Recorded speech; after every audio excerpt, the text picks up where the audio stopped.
akatenderayo kuti ngachiziwe. Saka takuchingwa namashaka ya ngachiziwe. Takutakatachiramba kuti titore munhu. No mumwe adakuita ngoma achiti osikadi kukoka chokuda wenda. Anoda ngoma hadi munhu. Mwanda wosho hadi munhu. Amen.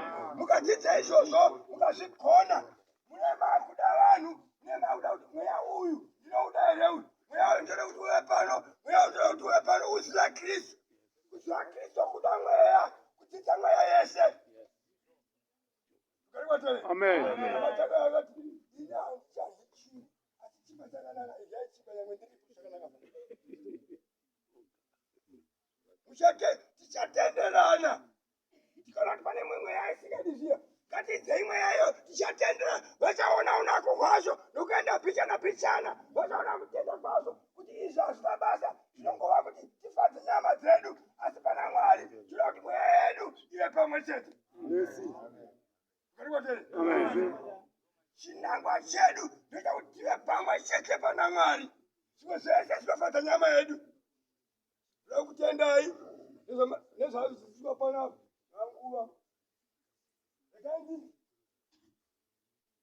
akuru edu pamutisi nasitapana Nelson profiti wait I read to 10 Nelson wait I read to 10 mweya mizhinji yepamuti yanga yakuti I read to 10 mukusakachana Mwari izvi mweya mizhinji yese yepamuti yanga yakutora kuti I read to 10 kuteedzera Nelson.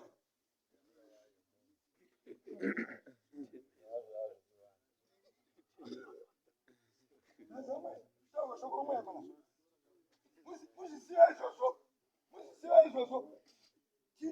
tinokopana mune zvimwe zvinhu usingazivi kuti zvangoya muhana yako kudai unokopa zvimwe zvinoya muhana yako. Ngatiziyai kuti zvimwe zvinhu zvose zvakaiswa pano panyika pane zvinhu zvaSatani pane zvinhu zvaMwari pane zvinhu zvomweya mutsvene pane zvinhu zvaDhiabhorosi.